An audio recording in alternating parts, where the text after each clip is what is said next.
आज सुबह सुबह जब मैं मोबाइल फ़ोन स्क्रॉल कर रहा था तो वहाँ पर मुझे एक आर्टिकल देखा, और वो आर्टिकल दिखा किसके बारे में, सहारा इंडिया के बारे में। यानी सहारा इंडिया के वो इन्वेस्टर्स जिन्होंने उस कंपनी के अंदर पैसे निवेश करके रखे हुए हैं, अपना पैसा लगा कर रखे हुए हैं, उनके पैसे कई सालों से फंसे हुए हैं, ये आप सबको बहुत ही अच्छे से मालूम है। तो उस आर्टिकल में लिखा हुआ था कि भाई अब उन फंसे हुए पैसे को रिलीज़ किया जा रहा है, अब उन फंसे हुए पैसों को किस्तों में दिया जा रहा है, अब इन्वेस्टर्स को बहुत ज़्यादा चिंता करने की ज़रूरत नहीं है। लेकिन जब मैं वहाँ पर देखा और भी ज़्यादा नीचे तक पढ़ता गया उस आर्टिकल्स को, तो मैंने देखा कि भाई वहाँ पर पैसे लेने के लिए इतने कर्म करने पड़ेंगे कि बहुत सारे लोग तो कर भी नहीं पाएंगे। जैसे कि मैं आपको बता रहा हूँ भाई, यहाँ पर बताया गया है कि यदि आप क्या लिखा है, यदि आप सहारा इंडिया परिवार से अपना रिफंड प्राप्त करना चाहते हैं तो ऐसे में इसके लिए आपको निम्नलिखित बताई गई पात्रता को पूरा करना होगा। अब ये पात्रता क्या है, इस चीज़ को सुन लीजिए। निवेशक के अपना पैसा सहारा के 4 सहकारी समितियों में ही निवेश किया हो, मतलब ये 4 सहकारी समिति जो है वहीं पर अपने पैसे निवेश किया हो, जो कि सहारा के मतलब हैं। इसके बाद पैसा लगाने वाले ने जो भी पैसा लगाया है उसकी रसीद भी होनी चाहिए। उसके अलावा ये भी कहा गया है कि भाई व्यक्ति का अपना स्वयं बैंक खाता होना चाहिए। तो ये तो हर किसी के पास होता है, ये बहुत ज़्यादा मुश्किल नहीं है, लेकिन उससे पहले रजिस्ट्रेशन कराना पड़ेगा। पैसे लेने के लिए रजिस्ट्रेशन कराना पड़ेगा, जिसके लिए कुछ दस्तावेज ज़रूरी होंगे। सबसे पहले नंबर पर पैन कार्ड हो गया, अगर आप 50,000 रुपये से ज़्यादा निवेश करके रखा है, लगा कर रखा हुआ है पैसा, तो आधार कार्ड हो गया, मोबाइल नंबर हो गया। उसके बाद सहारा की सहकारी कंपनी में जमा पैसे की रसीद होनी चाहिए। उसके बाद सदस्यता संख्या होना चाहिए, सदस्यता संख्या होना चाहिए। उसके बाद जमा खाता संख्या होना चाहिए।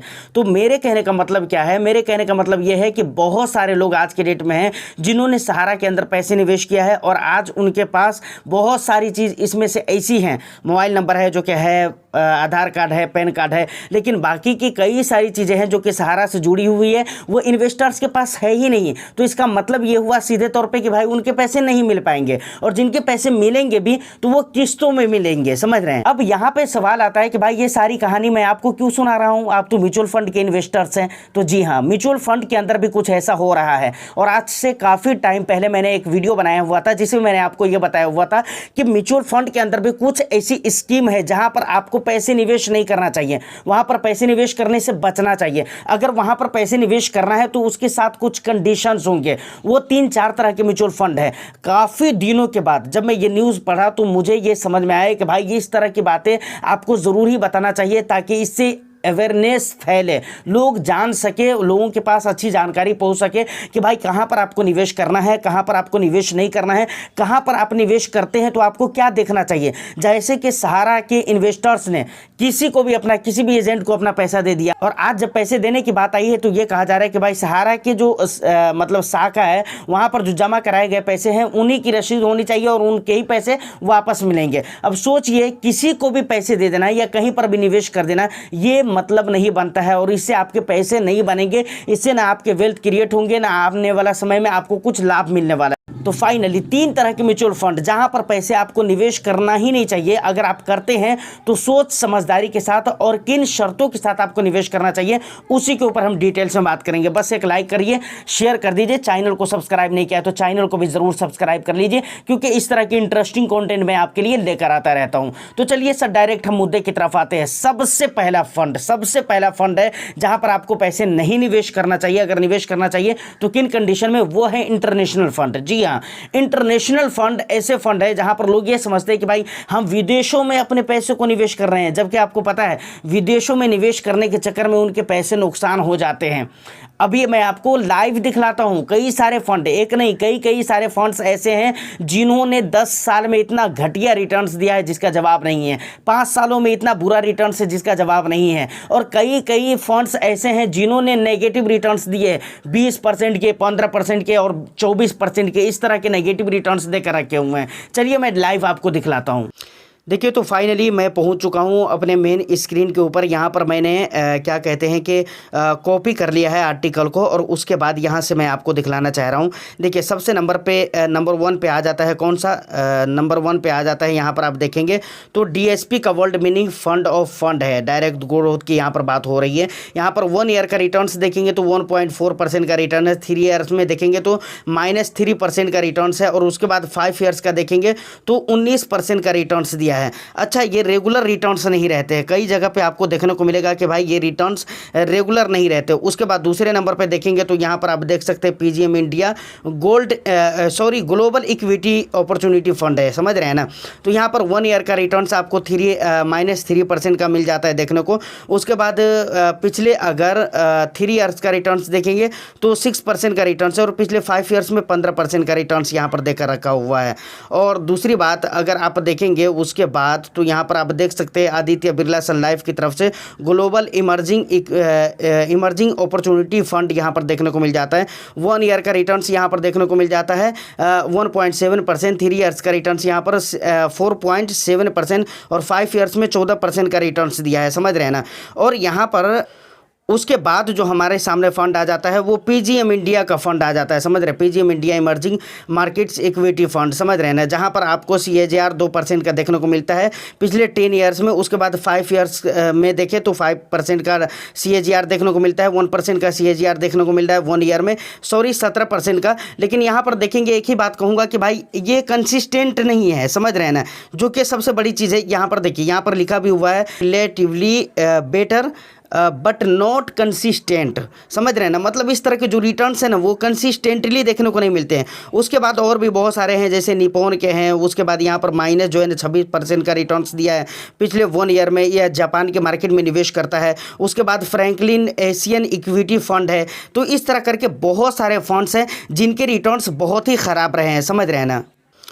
उसके बाद यहाँ पर ये सारी चीज़ अगर आप देखेंगे तो बहुत सारा मतलब रीज़न वगैरह से बताया गया है कि भाई इस तरह का परफॉर्म क्यों रहा है, वो सारी चीज़ें बताई गई है। तो फाइनली आपने डेटा देख लिया। अब आप मुझे दिल पे हाथ रखकर बताइए कि भाई अगर 10 सालों के लिए आपने निवेश किया और आपको वहाँ पर सिर्फ 2% का रिटर्न्स मिलता है, 3% का रिटर्न्स मिलता है, 5 सालों में अगर सिर्फ 4% का रिटर्न्स मिलता है, तो फिर क्या करेंगे आप? मुझे नहीं लगता है कि आप कोई अच्छी बात निकालेंगे अपनी ज़बान से म्यूचुअल फंड के बारे में और ऐसे स्कीम के बारे में, समझ रहे हैं। तो इसीलिए मैं बोलता हूँ कि भाई ऐसे जगहों पे आपको निवेश नहीं करना चाहिए।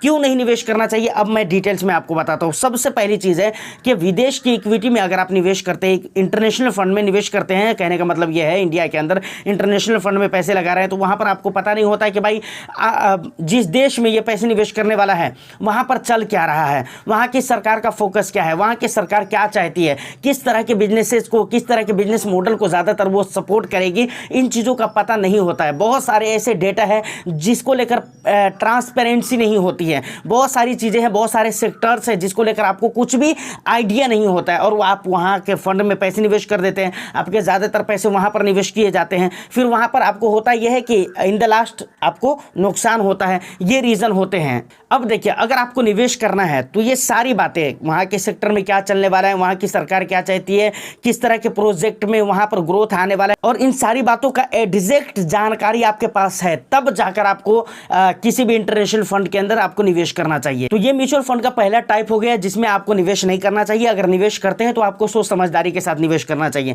दूसरे टाइप की अगर मैं बात करूं तो दूसरा टाइप क्या है पता है आपको? दूसरा टाइप है चिल्ड्रेन प्लान।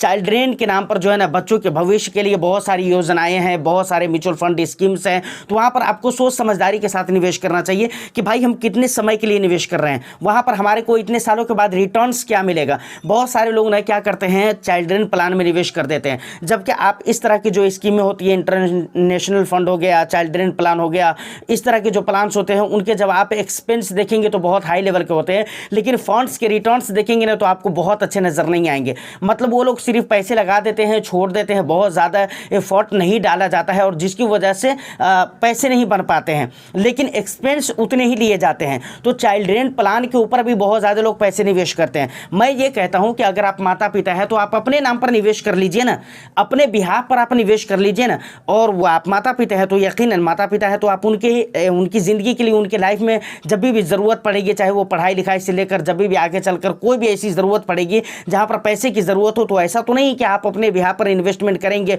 उनके लिए तो आप उनको निकाल कर नहीं देंगे, ऐसा तो नहीं हो सकता है, ज़रूर ही देंगे आप। तो मेरे कहने का मतलब यह है कि स्पेशल चाइल्ड प्लान लेने की क्या ज़रूरत है। लेकिन अगर आपको ऐसा लगता है कि नहीं भाई मुझे चाइल्ड के लिए निवेश करना है, बच्चों के लिए निवेश करना है, तो मुझे बच्चों वाला प्लान में ही निवेश करना है, तो आपको देखकर निवेश करना चाहिए कौन सा फंड है जिसमें आपको निवेश करना चाहिए, किस फंड का परफॉर्म अच्छा रहा है और पास्ट के कई ईयर्स में उसने अच्छे रिटर्न्स बना कर दिए हैं। देखिए, पास्ट के कई सालों के रिटर्न्स ये गारंटेड नहीं होते कि आने वाले सालों में अच्छे रिटर्न्स देंगे, लेकिन हाँ, वहां पर ये चीज़ें ज़रूर पता चल जाती है कि भाई फंड मैनेजर और एएमसी की पूरी एफर्ट होती है, जिसकी वजह से पास्ट में फंड ने ऐसा परफॉर्म किया है। इसीलिए आपको पास्ट परफॉर्म देखना चाहिए, इसलिए नहीं कि आने वाले फ्यूचर में भी वैसे ही रिटर्न्स आपको मिलेंगे। तो यहां तक ये बातें क्लियर हो गई। अब जो तीसरे नंबर पे आता है ना, वो आता है रिटायरमेंट प्लान। समझ रहे हैं, यहां पर अगर आप निवेश करते हैं तो रिटायरमेंट के नाम पर भी बहुत सारी योजनाएं और बहुत सारी स्कीम आपको देखने को मिल जाएंगे। लेकिन फिर वही वाली बात कि आप उन्हीं तमाम तर चीज़ों को देखें जो मैंने पिछले फंड्स के बारे में बताया है,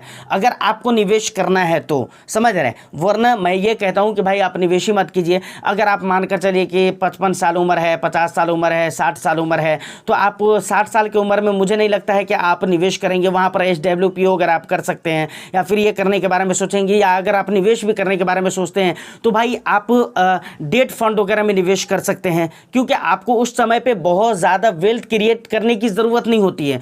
उस समय पे आपको पेंशन वगैरह की ज़रूरत पड़ती है। उस समय पे आपको आने वाले जो ज़िंदगी है रिटायरमेंट के बाद वो आपकी अच्छी चले, उसकी ज़रूरत होती है। तो उसके लिए आपको क्या करना चाहिए, उसके लिए पहले ही आपको इंतज़ार, मतलब रिटायर होने से पहले ही आपको इंतज़ाम करना चाहिए। या अगर आप रिटायर होते हैं, आपके पास पैसे हैं, तो वहाँ पर SWP वगैरह करना चाहिए या डेट फंड वगैरह में निवेश करना चाहिए, जहाँ पर आपको बहुत ज़्यादा टेंशन न लेना पड़े। मतलब इक्विटी से आपको हट कर रहना चाहिए, मैं ये कहता हूँ। तो फाइनली ये 3 कैटेगरी है जहाँ पर आपको निवेश करने से बचना चाहिए। अगर आप निवेश करते हैं तो सही नॉलेज, सही जानकारी के साथ निवेश करना चाहिए, या फिर किसी भी फाइनेंशियल एडवाइजर से आपको कांटेक्ट करके तभी जाकर आपको निवेश करना चाहिए। वो अदरवाइज आपको निवेश करने से बचना चाहिए। ऐसे तो किसी भी म्यूचुअल फंड में बगैर जानकारी के निवेश करने से आपको बचना ही चाहिए, लेकिन खास तौर से इन 3 तरह के म्यूचुअल फंड में निवेश करने से आपको तो हर हाल में बचना चाहिए बगैर जानकारी के। क्योंकि आपको पता होना चाहिए कि हम जो पैसे लगा रहे हैं उसको मैनेज करने वाले फंड मैनेजर कैसे हैं, एमसी कैसी है। उसके अलावा जिस सेगमेंट के अंदर हमारा पैसा जाएगा, जिस एसेट क्लास के अंदर जा रहा है वो एसेट क्लास कैसा है, और जिस कंपनीज के अंदर जाएगा वो कंपनीज कैसी है, इन तमाम तर बातों का पता होना चाहिए। वरना वही हाल हो जाएगा जो सहारा वालों का हुआ था। किसी भी एजेंट को पैसा दे देते थे, रसीद नहीं लेते थे और कुछ भी ध्यान नहीं देते थे, और आज के डेट में उनको पैसे लेने के लिए, अपने पैसे लेने के लिए न जाने क्या क्या कर्म करने पड़ेंगे, और बहुत सारे लोगों को नहीं मिल पाएगा। मुझे उम्मीद है बहुत सारे लोगों को नहीं मिल पाएगा भाई। तो उम्मीद करता हूं कि वीडियो और इन्फॉर्मेशन आपको अच्छी लगी हो, तो बस एक लाइक कर दीजिए, शेयर कर दीजिए। चैनल को अगर अभी तक आपने सब्सक्राइब नहीं किया है तो चैनल को भी जरूर सब्सक्राइब कर लें। मैं फिर मिलता हूं किसी नेक्स्ट एंड इंटरेस्टिंग वीडियो में। जब तक के लिए all the best. Thank you for watching.